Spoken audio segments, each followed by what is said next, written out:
What is up mga chaps? Magandang araw sa inyo lahat. Yes, ito na yung part 2. Part 2 na nung ating owner's review ng 450NK. Yan. Kasama ko ngayon si Battle Hopper. Si Battle Hopper nga pala pinangalan ko sa kanya. Kasi big fan ako na Mask Rider Black. Kasi batang 90s din ako eh. So, ngayon, pag-uusapan natin kung ano-ano ba yung mga bagay na hindi ko nagustuhan. And I don't think na gumagana para sa ating 450NK. So tara, samahan nyo ako. Iikutan natin yung motor ko ngayon. Alright, so ito na. Likes and don't dislikes natin dito sa bike. Ayan, may mga aso tayo dito kasama. So, let's start with the front end. So, mga bagay na ayaw ko sa 450NK ko is number 1 is ito. Yung kanyang itong kanyang mudguard sa unahan. Okay? So, pag-usapan natin sa kung titignan mo siya, maganda talaga. Nakadagdag siya dun sa aesthetic factor nung bike. Problem is, dahil nga maliit siya, kung nakikita nyo, yung talsik ng putik sa kanya, parang wala. Tapos, parang baliwala kasi umaabot hanggang sa mukha ng motor yung putik. Kapag umuulan mga papi, this is one thing na kailangan maintindihan nyo. Pag umuulan, ang talsik ng putik dyan, hindi lang hanggang dito. Hindi lang hanggang dyan, hindi lang hanggang dito, kundi pati sa rider, diretso sa mukha mo. So, kaya nga kagaya nga nasabi ko sa inyo, araw ko yung ginagamit, diretso sa mukha ko, diretso sa helmet ko yung putik dyan. Yan. So, number 2 is the stickers. Kung papansin nyo, itong sticker na to, ayan, pag zoom in ko siya, nilapit ko mabuti, makikita nyo nagka-crack na yung stickers nya. Bakit? Kasi exposure sa sunlight. Sa parking namin sa office, laging naka-expose sa sunlight yan. So, nagka-crack na yung mga stickers nya. That's number 1. Number 2 is yung kanyang radiator cap. Kung mapapansin nyo, hindi siya yung standard na radiator cap. Plastic to mga papi. Okay? So, as far as I can tell, okay naman yung performance niya. Hindi lang natin alam kapag ka nagtagal. Yun yung magiging problema natin dyan. Kasi nga dahil plastic to, mas madali, siyempre, mas matibay yung bakal, yung aluminum. So, hindi natin alam, pagtagal, there's a possibility na magkaroon ng leak yan, potential issue para sa 450NK natin. Secondly, ayaw ko sa kanya, may mga materials sa kanya na siyempre given na the fact na lang na mura yung bike, so there are some parts of this bike that feels cheap, gaya nito. Easy fix, not a big deal kasi madali lang naman palitan niya. Makakabili ka niya sa Shopee, pwede mo palitan niya ng CNC. Pero siyempre medyo para sa akin parang turn off kasi kagaya niyan, nakita niyo yan, that's the parts where it starts to rust. Yan. May mga parts talaga sa tinipid. Kasi nga mura yung bike. So, given yun, kasi siyempre Ken, diba? Mura yung motor. Number 3 is yung kanyang side mirror. Yan. On its like 3rd month, nagsimula na siyang magkaroon ng mga ganyang parang creases. Bakit? Natanggal tong buong side mirror na yan habang tumatakbo ako. Kaya yan, mapapansin nyo, nilagyan ko na lang yan ng glue para hindi matanggal. Same as the other side nung kanyang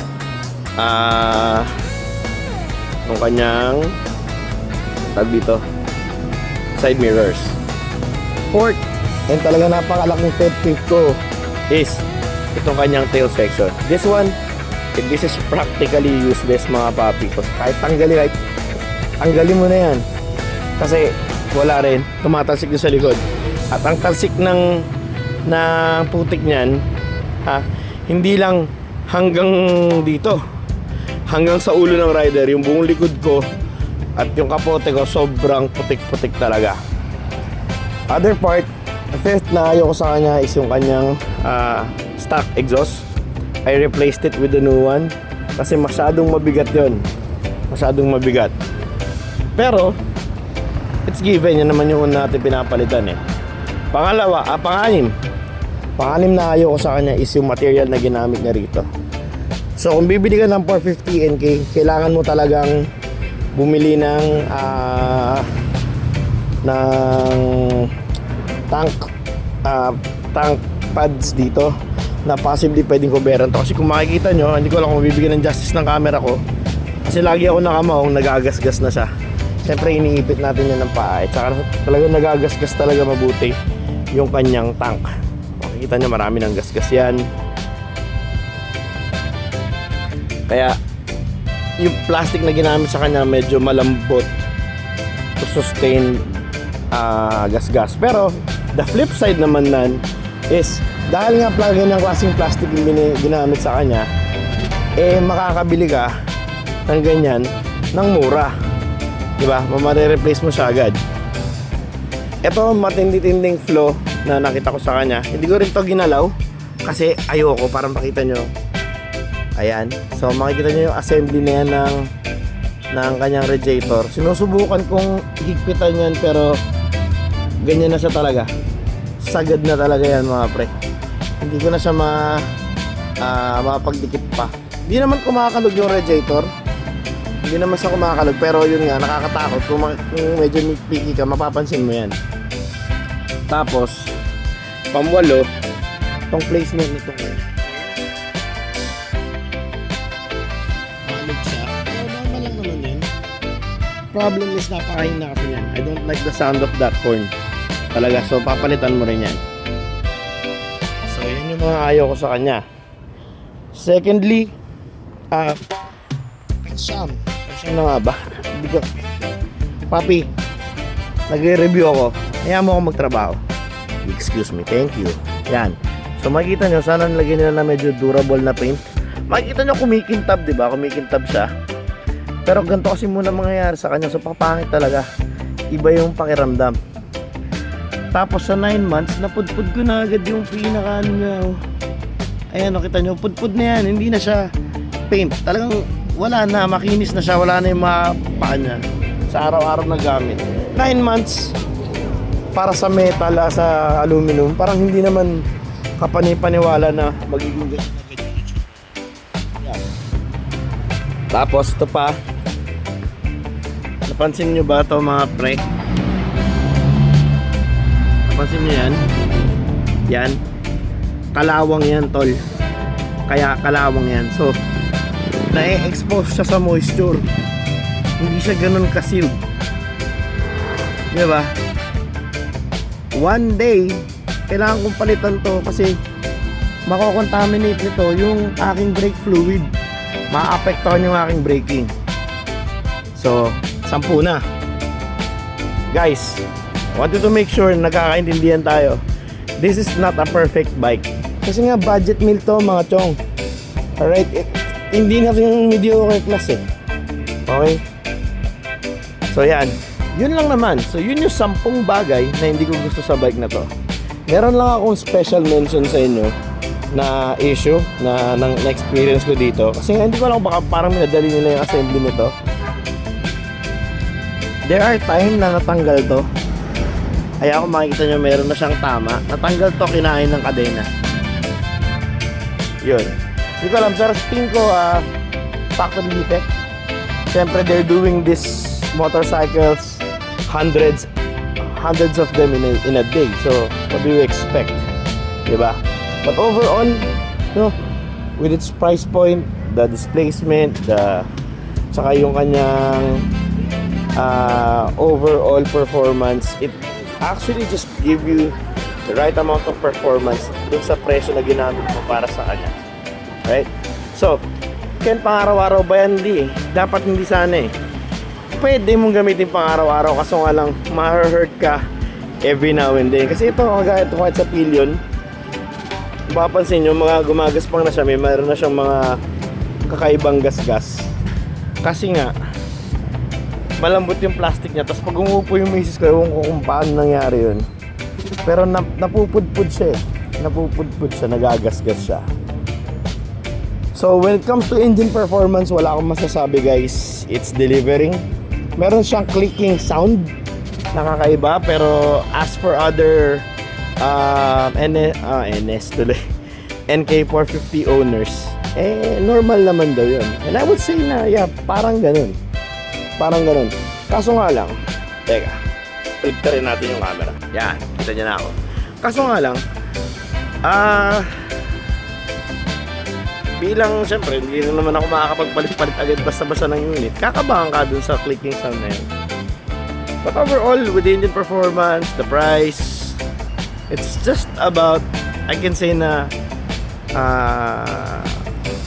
you're getting what you are paid for. Plus, reliable din naman yung engine. Wala pa naman siyang check engine, wala naman siyang mga problema like, you know, stalling, ganun. Wala naman. Except for one time na bigla siyang namatay, hindi ko alam kung bakit. I was in the middle of a dark road kasi nga siyempre call center agent ang lolo niya. Pang gabi, diba? Yun. So yun naman yung mga ayaw ko sa kanya. The stock tires, actually mas gusto ko nga siya kasi yung stock tires ito kaysa rin sa Beastie kasi mas grippy yun. Mas makapit yun sa daan. Problem is, mas madaling ding napudpud. Diba? Pero kasi kung papang araw-araw mo, I don't think na it will last you a day or, a month or so. 2 months or so. Kasi nga ako ay, hanggang sabi ko, 105 kilometers yung travel ko daily back and forth kasi 52.5 pa uwi, 52.5 pa pabalik ng office yung yung aking biyahe araw-araw. So, talagang hindi talaga siya kinaya. Pero overall, justifiable naman kasi talagang binubugbog ko naman yung sasakyan kasi pambili rin ng yelo at saka pambili ko rin ng suka sa tindahan to. Hindi ko lang naman to ginagamit sa pantrabaho lang. So, you have to understand guys na if you're settling for a higher displacement bikes, iba na rin yung quality nito. Yun nga lang, since medyo budget minimini natin, you get what you pay for. Maintenance wise, hindi naman siya ganun kamahal. Meron lang talagang mga shops na tumataga kasi nga akala nyo naka big bike ka, marami kang pera. Well, this video should serve as a guide din sa ibang mga shop owners na hindi naman kami mayaman. Pinilit lang namin kaya nga naka-NK kami, di ba? But anyways, kidding aside, I love the overall performance of this bike. I can say that 100% legit kasi hindi naman ako yung motovlogger na nanghiram lang ng motor sa casa, ginamit yung motor for like a week or two. Hindi 9 months, running 10 months now. Actually 10 months na nga yata by the time that I'm recording this video. 10 months na nga to baka nga mabatak na to kasi hindi ko pa nahuhulugan. Pero yun nga, kidding aside mga pre, this bike is good. And susunod nating video is I will tell you about what are the things that I love about this bike. Kasi kulang kung mag-video ako ng do's and don'ts, what is the sense? Ito ngayon, talagang mabibigay ko sa inyo yung full specs ng bike, yung full feel ko in using this bike for a very long time. And yeah, that's about it. See you guys on the next video.